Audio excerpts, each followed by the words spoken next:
Hey guys, well, always excited when we get a chance to talk to Adam Green from GetMoreSports.com. It truly is one of the most entertaining and insightful sites that you have access to all sorts of great information regarding the upcoming games, both in not only college football, but the NFL, across all the sports landscapes. And Adam joins us via the Miami Acura hotline. Adam, thanks for taking a couple of minutes out. I know you're a busy man. Thanks for coming by.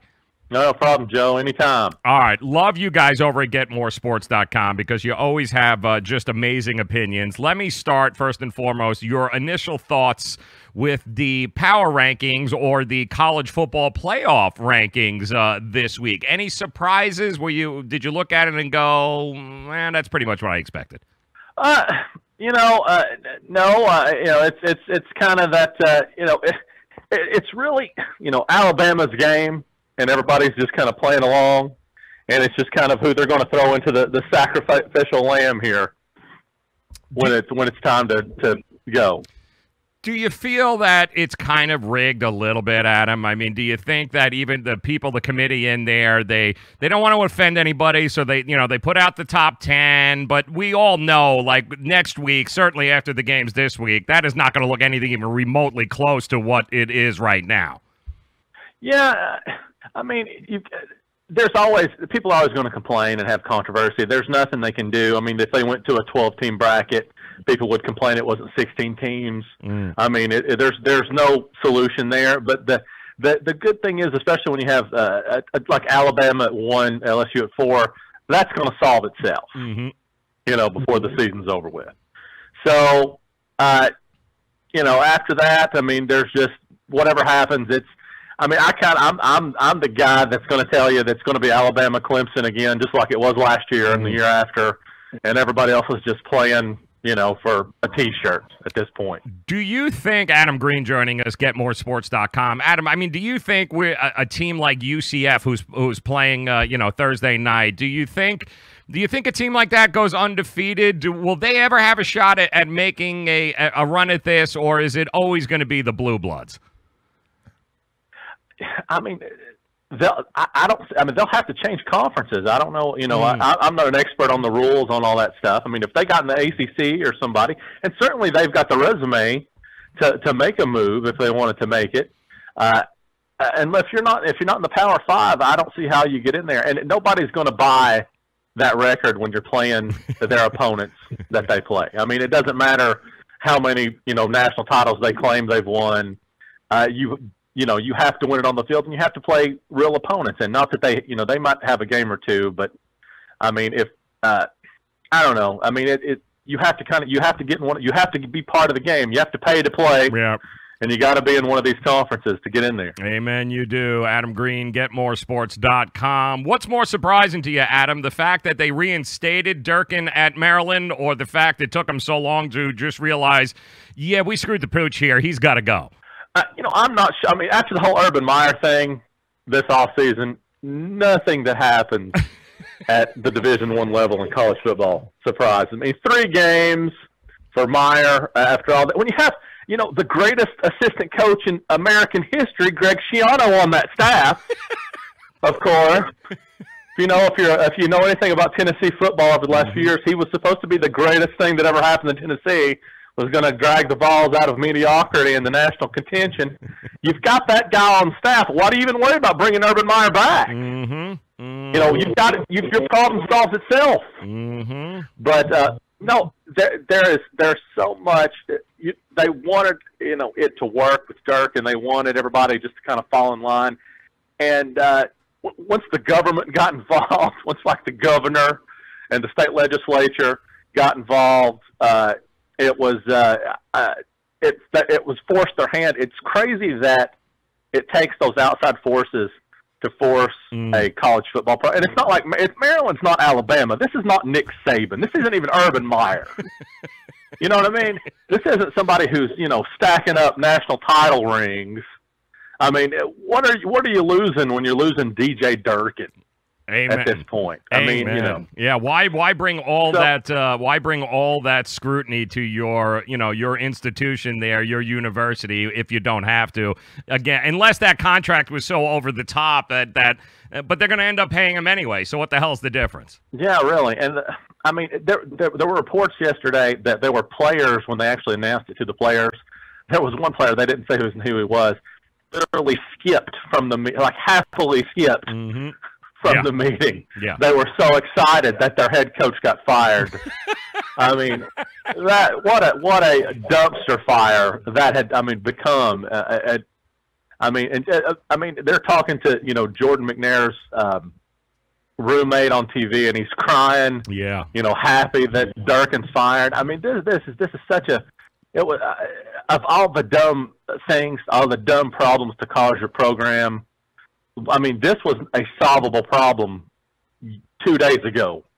Nobody would have criticized Maryland for just firing Durkin, and instantly. And moving on. But so there was I don't see the upside. I don't see what they were thinking to bring it back. Where was the upside? It's like I said, it's not like, Urban Meyer has a track record. He's got a fistful of rings.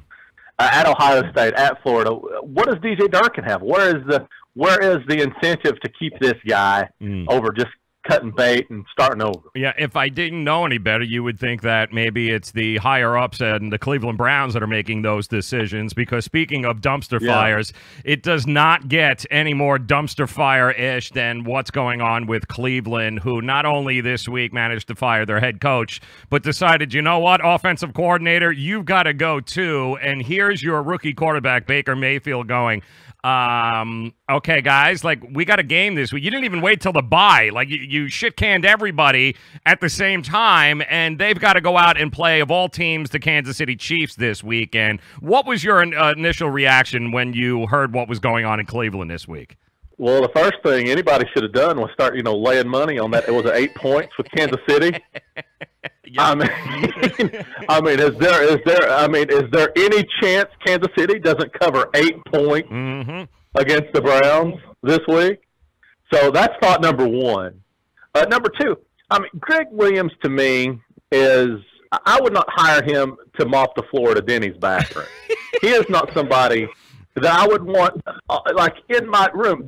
When Jeff Fisher got fired in L.A., Greg Williams was a defensive coordinator there. They didn't name Greg Williams the interim head coach. They named the special teams coach, John Fossil. That's how poorly a job Greg Williams had done.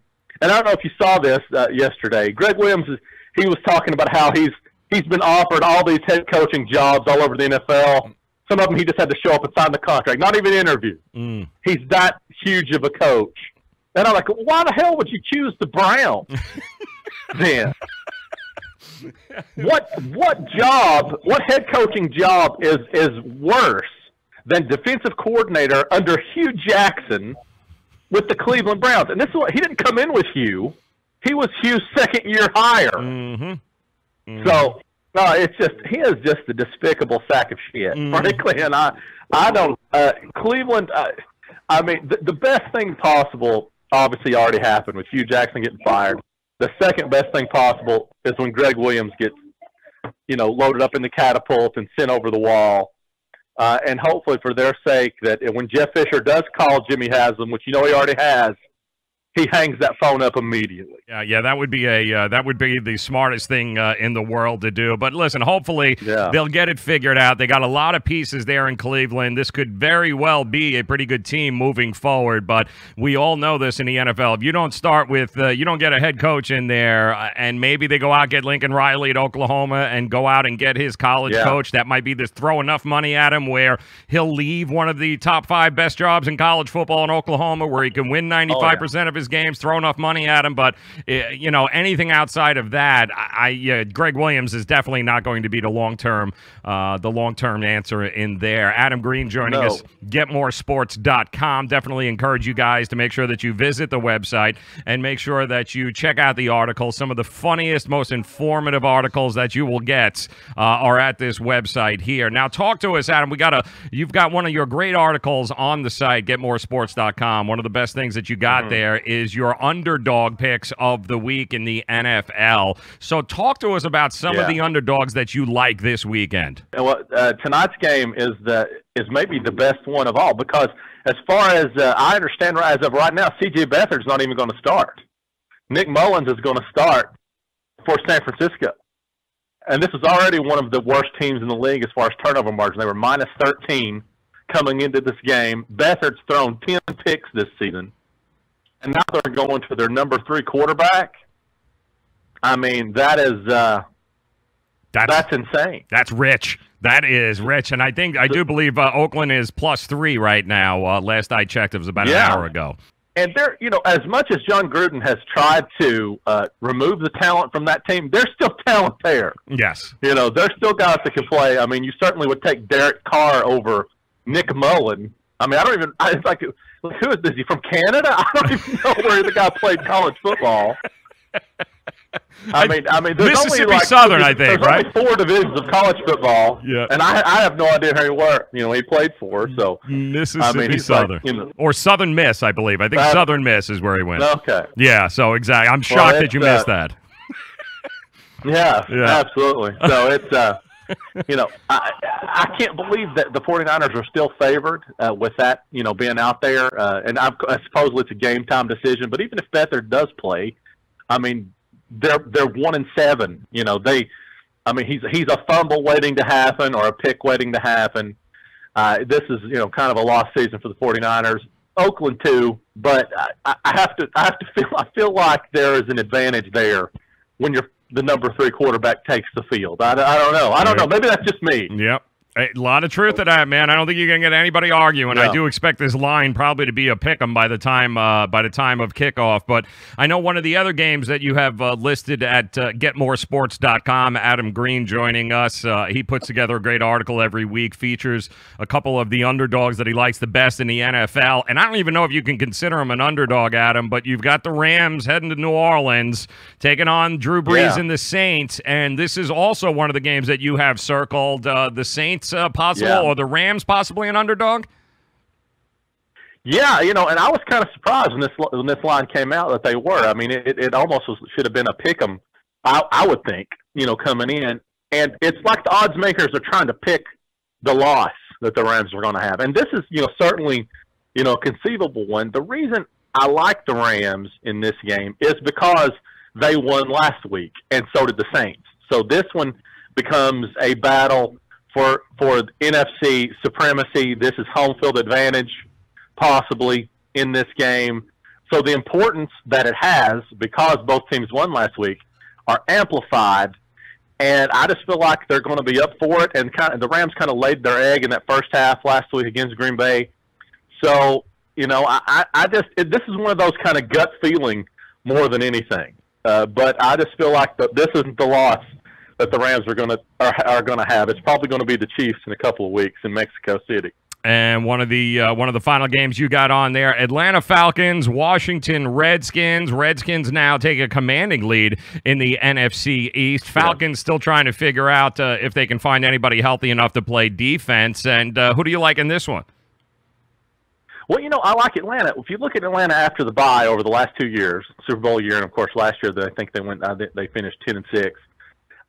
They've gone like 6-2 and 7-2 after the bye both seasons, and both seasons they started the same way. This 3-4, 4-4. And they've turned it on to the second half of the season. The offensive talent is still there. Matt Ryan's still there. Sarkisian's actually kind of learned how to call an NFL offense a little bit. And the Redskins, I mean, they're 5-2, but if that NFC East wasn't garbage, they're probably a 2-5, 3-4 talent level team. So, and the fact is, Dan Quinn and that Falcons coaching staff, they've had an extra week to prepare for this. And if Dan Quinn can't outcoach Jay Gruden with an extra week's preparation, the Falcons should fire him Monday morning. I love that. I mean, that is just all there is to it. I love that. All right, Adam Green, before we let you go, real quick, you got to pick a winner, all right? You got a life depends on it. Alabama, LSU, all right? Does LSU, give me a percentage on the how much of a chance do you give them to actually pull this off against Alabama at home? I mean, maybe 10%. I really think LSU's overperformed this year. I mean, and that's great. I mean, it's not, it's certainly a good thing for, Orgeron and their coaching staff and their players. But I mean, this did not look like a 7-1 team when it opened the season. And I think, Alabama is that team that makes reality land on your head really quick. So, I mean, I would say Alabama about a 90% chance. So much would have to go wrong. And it's not even like Tua getting knocked out because you still got Hurts coming off the bench. It's not like, these things that, think, well, if our quarterback goes down, we're going to lose this game. If their quarterback goes down, then they just go to a different style of offense with another good quarterback. I think the better bet is, does Tua play in the fourth quarter? Yeah, that is very interesting, and it's all about how hard LSU plays. I mean, they're going to bring it. I mean, everybody's going to try to give Alabama their best shot, and certainly LSU has probably feels like they've got a better shot than anybody. But I mean, realistically, I mean, this is probably, I mean, as loaded as Alabama has ever been. This is probably because of that quarterback, because that's what they've not had, is that kind of pro style pinpoint accurate quarterback. This is probably the best Alabama team probably in the last 10, 15 years. And I just don't think anybody's going to stop them. It's going to be very, very difficult, but it's going to be a fun weekend in the world of sports, NFL, college, and if you guys want to have a lot of fun, make sure you head over to getmoresports.com. Just some great stuff. Make sure you search out Adam Green, his list of underdogs, and don't forget, early on in the week, man, he recaps all the worst bad beats in the history of the sports. He makes you feel so much worse about losing your ass over the weekend. It really is. It's a skill, folks. It's not easy, but he is fantastic. Yeah. Adam Green, make sure you check him out. And Adam, thanks again for stopping by, hanging out with us, man. Enjoy the games this weekend, and we'll do this again soon. All right. Thanks, Joe. You too.